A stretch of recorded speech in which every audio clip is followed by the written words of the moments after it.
Good afternoon, everybody. Now, the same as the keynote speaker, I'll also talk about bridges. Now, first of all, I would like to start with a few facts, really basic facts, and one of them is that bridges, along with tunnels, are one of the critical components of the road infrastructure. Now, like if you have a road in a bad condition, you can still use it. But if a bridge is in a bad condition and load capacity is gone, you cannot cross a river or a gorge or a similar obstacle. So this leads, of course, to increased travel distances and increased travel times. But the other option, if we don't close the bridge, this could even cause casualties. So in Europe, the road infrastructure is more or less built and is, of course, aging. And that means that the trend has to shift from the construction management to maintenance management. This shift is at the moment slow, but it is developing. So now moving on to, of course, bridge management, like a part of the asset management. Now the purpose of bridge management is to maintain the adequate quality of bridge fund. But how do we measure this quality? Well, various performance indicators can be used, such as traffic safety, reliability, availability of the bridge, economic efficiency. We could also add, let's say, maintainability or sustainability, but some of these indicators are really difficult to measure. So we are at the moment avoiding them, let's say. Now, each of these indicators is set with its own performance goal, or maybe even several goals. These goals can be set differently in different countries, or even within the same country on the different road networks. For example, on highways, we have higher goals than, let's say, for regional roads. Now, if these goals that we have set are met, we say that a bridge is in a good condition. Now, everything regarding the indicators, the performance goals, or quality management of bridges in general can be found on the internet site shown below, the tu1406.eu. Now, moving on to bridge management in Slovenia. Now, our current system is actually really old. It's in use from 1993. And it's used for structural level assessment only. We use a single indicator called the damage rating. This was pretty common, let's say 10 or 20 years ago, all across Europe and other countries. And the purpose was to assess an individual bridge condition.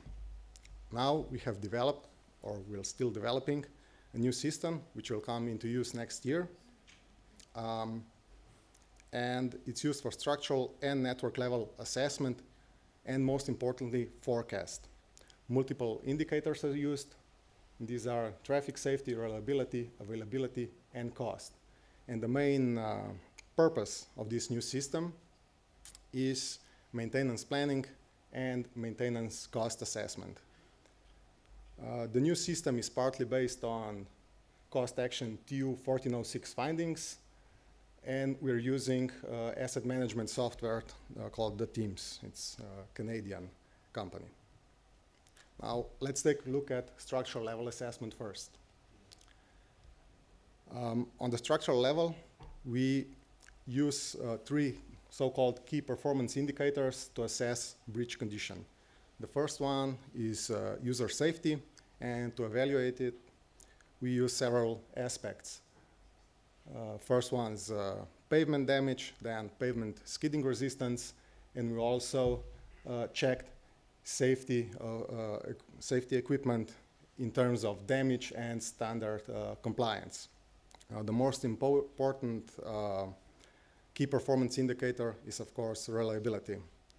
And to assess it, we use damage ratings, still like we did before, but we also added structural safety and deterioration rate to assess the the value of this key performance indicator. And the third one is availability. We check what's load capacity, how is the traffic flow, and what are the possible traffic restrictions. Now, as I said in the beginning, it's not enough just to know what's the present state of the bridge. We also have to make a forecast, what the bridge performance will be in time, like 15 or 20 years. And to do that, we have to know what the performance will be like for every aspect of every key performance indicator. So in the top diagram, we can see the performance of a bridge, which is, of course, worsening over time. And at the bottom, we can see a bridge performance with a major rehabilitation planned in 2030. Now, to get these forecasts right is, in my opinion, the most demanding part of any modern BMS system. And the other thing is, how do we know when to perform the rehabilitation? Well, for that, we need a network lever. First of all, we need it because we don't know on the structural level what our funds are like financially speaking, and in what condition the other bridges in the network are. So we really, all of these questions are answered on the network level. So network level, among other things, contains decision model. It's based on cost-benefit analysis. And cost is actually the yearly available budget. And benefits are calculated with the so-called objective function. For a single bridge, the function is calculated as a product of bridge state, third root of annual average daily traffic, and bridge length. So our aim is, with the available budget, to get as high as possible this objective function. And the higher the function is, well, hopefully higher if we have enough budget. If we don't have enough budget, then the objective function is lowering, and we have to explain it to the owners that they have to hire the yearly available funds. And the other thing that network level has is treatments. We do all the decision regarding all treatments on the network level. But they impact network level as well as the structural level. So we can say they're interconnected. And how is that? Well, as we saw on the previous slides, the bridge performance is dealt with on the structural level. And when we decide on the network level that we'll perform a certain treatment, we have to calculate what this treatment will do on the structural level, which key performance indicators and other aspects it will influence. So here we have a bridge condition which will have a treatment, which has a treatment planned in 2027, a major treatment, and again a smaller treatment in 2035. But again, on this, on the structural level, we know nothing about the available budget. Everything regarding the budget is in the network level, and in the bottom table, we can see the financial resources needed to do this kind of treatments. And these numbers are in the thousands, so 17.96 means 17,000 euros. So now we know that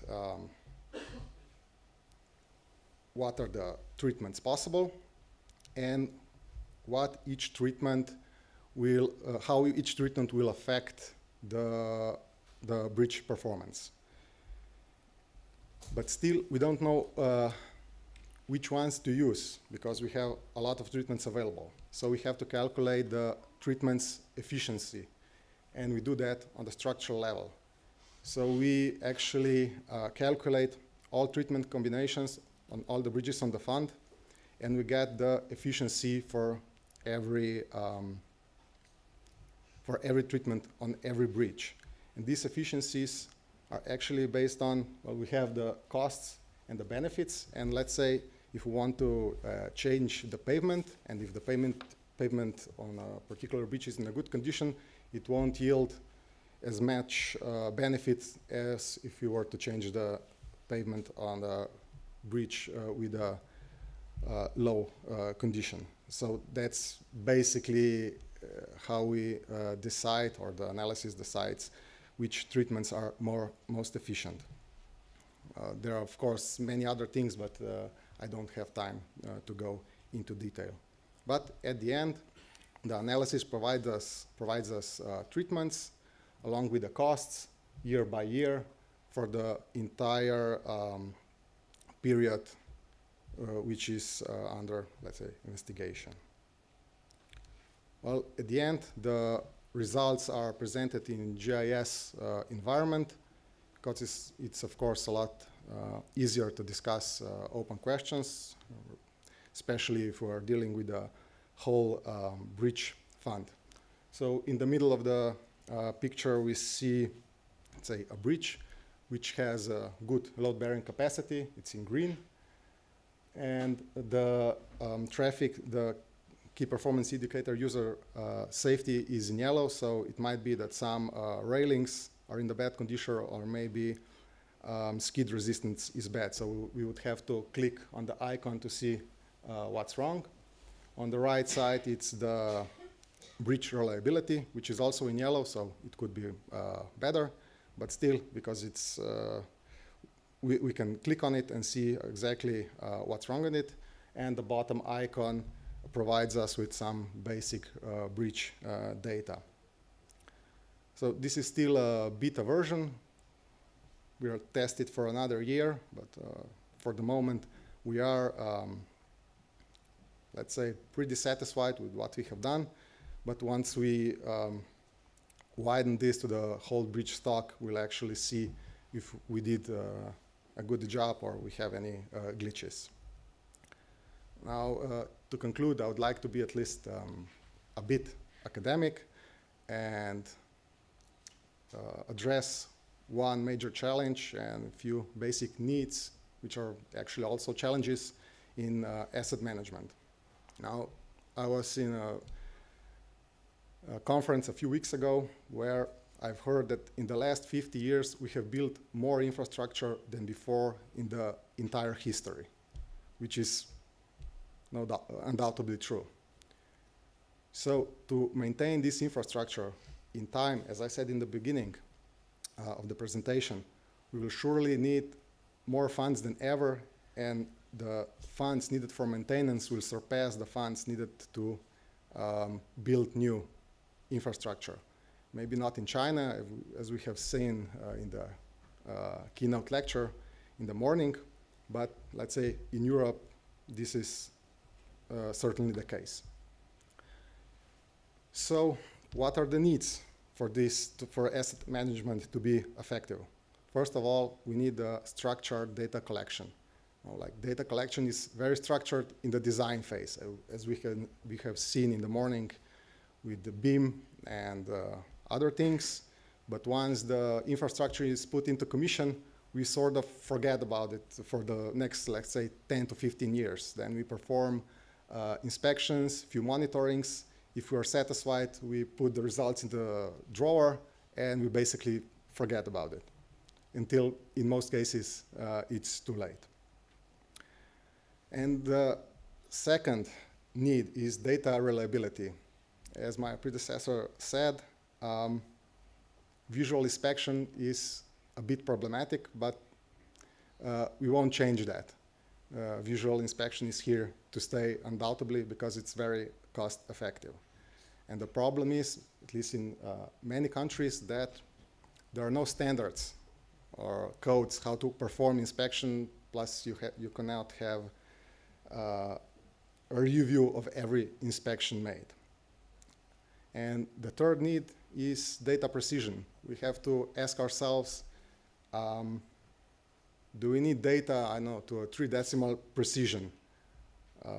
Because it's not a problem to collect data, it's a problem to analyze it. So we get to the fourth point, which is analysis precision. Of course, first of all, the analysis cannot be more precise than the data used, but most importantly, there's a really fine borderline between analysis precision and analysis efficiency. And with that, analysis efficiency, I mean management efficiency. The owners are not happy to spend a lot of money just on monitoring. You have really limited funds, so you have to decide what you'll monitor, what will you measure, and to which precision. Now, these are all questions that every country has to, or owner, I should say owner, should answer themselves. As for case of Slovenia, for now we think we did a good job addressing these questions, but in the end, as I said, we'll see in about a year or two if we have to maybe do it a bit more simply. Now, at the end, I would like to thank DAR Slovenian Motorway Company and Slovenian Infrastructure Agency for funding the bridge management system development. And above all, I would like to thank Cost Action TU 1406 for providing the opportunity to exchange existing and getting new knowledge about bridge management on the European level. Thank you.